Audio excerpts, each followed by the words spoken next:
Praise the lord. అందరికీ వందనాలు. ఈరోజు దేవుని వాక్యం అనే కార్యక్రమానికి మీకు అందరికీ ఆహ్వానం తెలియజేస్తున్నాను. నేటి దిన మూల వాక్యముగా లూకా సువార్త 19వ అధ్యాయము 1 నుంచి 10 వచనాల భాగం అందరికీ తెలిసిన విషయమే కనుక 3వ వచనాన్ని ఒకసారి చదువుతున్నాను. దయచేసి శ్రద్ధగా గమనించవలసిందిగా మనవి చేస్తున్నాను. యేసు ఎవరో అని చూడగోరైన గాని పొట్టివాడైనందున జనులు గుంపు కూడి ఉండటం వలన చూడలేకపోయెను. చూడండి ప్రియులారా, ఇక్కడ లేఖన భాగంలో మనం గమనించినట్లయితే వాక్యం చాలా స్పష్టంగా తెలియచేస్తూ ఉన్నది. ఏమిటంటే పొట్టి జక్కయ్య అనేటువంటి ఆ వ్యక్తి ఏం చేస్తున్నాడనంటే దేవుడు కావాలని కోరుకుంటూ ఉన్నాడట, దేవుణ్ణి చూడాలని కోరుకుంటున్నాడట. దేవుణ్ణి చూసి దేవుణ్ణి ఆశించి దేవుణ్ణి పొందుకోవాలనేటువంటి ఆశ తనలోనికి వచ్చింది కనుక ఆయన ఏం చేస్తున్నాడయ్యానంటే చూసే అవకాశాలు లేకపోవడం వలన చెట్టెక్కుతున్నాడనేటువంటి విషయాన్ని కూడా మనం చూస్తున్నాం. చూడండి ప్రియులారా, చిన్నటువంటి లేఖన భాగంలో మనం గమనిస్తే యేసుక్రీస్తు వారు ఒకటే చక్కటి విషయాన్ని తెలియజేస్తాడు. ఏమిటి అనంటే నేడు ఈ ఇంటికి అనగా జకరయ్య ఇంటికి రక్షణ వచ్చి ఉన్నది అని వాక్యంలో మనం చూస్తూ ఉన్నాం.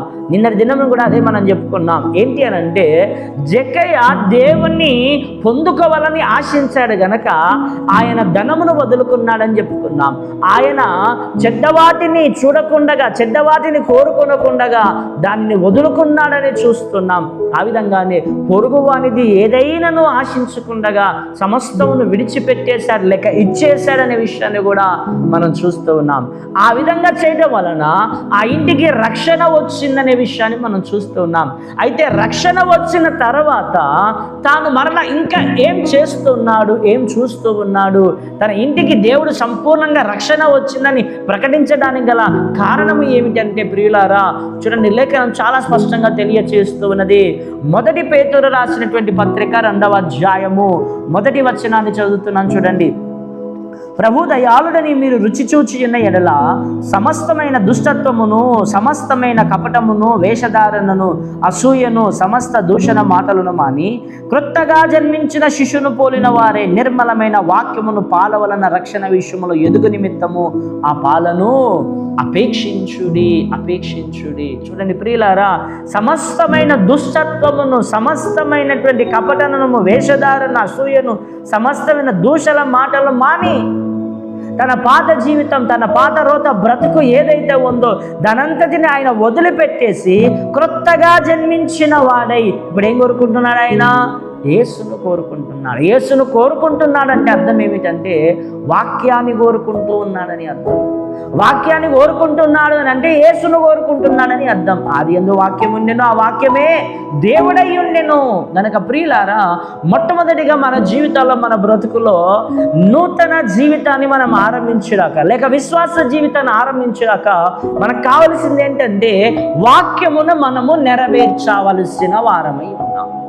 జక్కయ్య, ఈ పొట్టి జక్కయ్య ఏం చేస్తున్నాడంటే వాక్యాన్ని నెరవేరుస్తున్నాడు. చెడ్డవాటిని చూడకుండా చెడ్డవాటిని చేయకుండా అంటే వాటిని చేయకుండా మానివేశాడు. పొరుగు అనేది ఆశించకూడదంటే అవి మానివేశాడు. ఇది వాక్య నెరవేర్పు. ఆ విధంగానే పరిశుద్ధ గ్రంథంలో మనం గమనిస్తే అతడు కోరుకుంటున్నాడు ధనమును విడిచిపెట్టి ఆ ధనమును పంచివేసి దైవ ఆశీర్వాదం పొందుకోవాలని కోరుకుంటున్నాడు. కనుక వాక్యాన్ని నెరవేరుస్తున్నాడంటే మనము వాక్యములో జన్మించాల, వాక్యములో ఎదగాల, విశ్వాసం అనేటువంటి దానిలో ఫలించి అభివృద్ధి చెంది అంచెలంచెలుగా దేవుని యొక్క కుడి పార్శ్వమునకు మనం చేరాలంటే ఈ వాక్యములో మనము ఎదగవలసిన వారమై ఉన్నాము. క్రొత్తగా జన్మించిన శిశువును పోలిన వారై అటువంటి జీవితాన్ని మనం జీవించాలి. అందరు ఆశ్చర్యపోతూ ఉన్నారు. ఏమని ఆశ్చర్యపోతున్నారనే ప్రియులారా, ఏమిటి ఈ సుంకపు గుత్తదారుడైనా ఇంతగా మారిపోయాడని అందరూ ఆశ్చర్యపోతున్నారు. ఆ విధంగా ఆశ్చర్యపోవడం కారణం ఏంటంటే ఆయన వాక్యములో జన్మించాలి. నువ్వు వాక్యములో జన్మించకుండా నీకు కానీ నీ ఇంటికి కానీ రక్షణ కలగదు, దేవునికి మహిమ కలగదు. దేవుని యొద్ద నుండి నువ్వు ఏదైతే ఆశిస్తున్నావో, దేవుని కావాలని కోరుకుంటున్నావో, కోరుకున్న నీవు, దేవుడు కావాలని కోరుకుంటున్న నీవు, విశ్వాసము ఉండాలని నీవు, పరిశుద్ధముగా ఉండాలని నీవు, దేవుని ఆశీర్వాదాలు ఏవైనా కావచ్చు అవి పొందుకోవాలని ఆశిస్తున్నటువంటి నీవు సమస్తమును కొన్నిటిని విడిచిపెట్టాలా, దేవుని యొద్ద నుండి కొన్ని కోరుకొని వాటిని నీవేం చేయాలా, వాటిలో నడుచుకోవాలా. అంటే వాక్యములో నువ్వు నడుచుకోవాలా, వాక్యపు వెలుగులో నువ్వు నడుచుకోవాలా. ఆయన వాక్యం మన పాదములకు దీపమే మనల్ని నడిపిస్తుందని వాక్యం సెలవిస్తుంది. చూడండి ప్రియులారా, ఆ విధంగానే రోమాపత్రిక 14వ అధ్యాయము 19వ వచనాన్ని చదువుకుందాం. 19వ వచనం. కాబట్టి సమాధానమును పరస్పర క్షేమాభివృద్ధిని కలగజేయు వాటిని ఆసక్తితో అనుసరింతము. పరస్పర క్షేమాభివృద్ధిని, కాబట్టి సమాధానమును కలగజేయు వాటిని ఆసక్తితో పరపర క్షేమాభివృద్ధి, పరస్పర క్షేమాభివృద్ధి.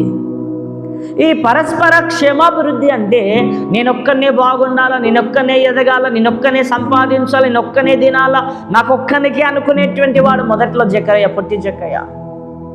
కానీ ఇప్పుడు ఏం కోరుకుంటున్నాడంటే, ఎంతోమంది పేద ప్రజలు ఉన్నారు, ఎంతోమంది సమాధానం లేక ఉన్నారు, ఎంతోమంది ధనము లేకుండా ఉన్నారు. ఇదంతా వారికి ఇచ్చేస్తే వాళ్ళు గొప్పవారైపోతారు, ధనవంతులు అయిపోతారు, నాతో పాటు వాళ్ళు కూడా ఎదిగిన వారు అవుతారని చెప్పి వాళ్ళందరినీ ఏం చేస్తున్నాడు ఈయన, ఎలాగైతే ధనవంతుడయ్యాడో, ఎలాగైతే ఉన్నతమైన స్థితిలో ఉన్నాడో వాళ్ళందరినీ ఆ స్థితిలో ఉండాలని కోరుకుంటూ ఉన్నాడు. అవును ప్రియులారా, నువ్వు ఏ స్థితిలో ఉన్నావో ఆ స్థితిలో అందరూ ఉండాలని, అందరినీ ఆ విధంగా సమానంగా నువ్వు చూసేటువంటి లక్షణం రావాలి.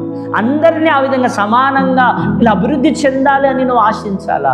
అది విశ్వాసములో కావచ్చు, సంఘములో కావచ్చు, ఉద్యోగపరంగా కావచ్చు, వ్యాపారంగా కావచ్చు, ఎక్కడైనా కావచ్చు. వాళ్ళు ఏం చేయాలి, నీతో సమానంగా ఎదగాలి, నీతో సమానంగా వాళ్ళు పైకి రావాలని కోరుకోవాలి.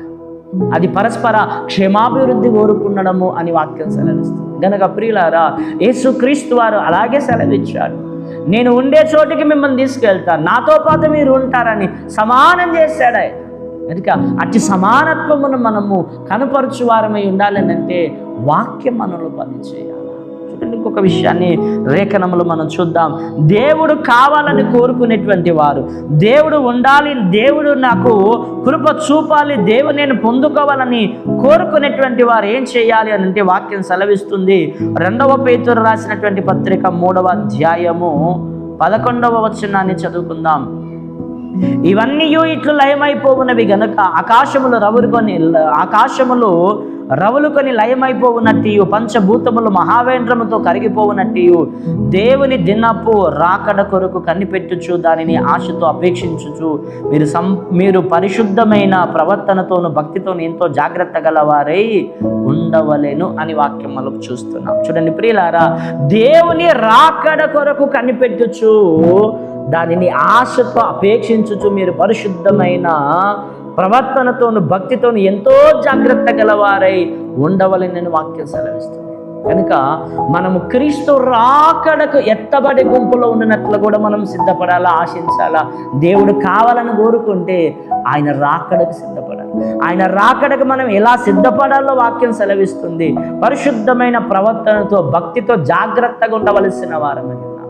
పాపపు జీవితాన్ని పెట్టుకొని, పాపపు లక్షణాలు పెట్టుకొని, పాపపు ఇచ్చలలో ఉండి, పాపపు సంపాదన కలిగి చెడు పనులు చేస్తున్నటువంటి ఆయన సమస్తమును తీసివేసుకున్నాడు గనక నేడు ఈ ఇంటికి రక్షణ వచ్చి ఉన్నదని వాక్యం సెలవిస్తుంది. కనుక ప్రియులారా, ఈ ఉదయకాల సమయం ముందు నీవు నేను ఎవరమైనాను సరే యేసు కావాలని నువ్వు కోరుకుంటే విడిచిపెట్టవలసినవి విడిచిపెట్టాలా, కోరుకోవలసినవి కోరుకోవాలా, ఆయన చిత్తానుసారంగా జీవించాలి. దేని నువ్వు కోరుకోవాలంటే వాక్యాన్ని నువ్వు కోరుకోవాలా, పరస్పర ఎదుటివాని ఎదుగుదల నువ్వు కోరుకోవాలా, దేవుని రాకడకు సిద్ధపడినటువంటి వాడవై పరిశుద్ధతను కోరుకొని నువ్వు జీవించాలా. అలా జీవించినప్పుడు యేసును నువ్వు చూడాలనే కోరిక, యేసును పొందాలనే కోరిక, యేసు ద్వారా రావలసినవన్నీ నీకు వచ్చేటువంటివన్నీ కూడా అనుగ్రహించబడతాయి, ఆశీర్వాదాలు పొందుకుంటావు.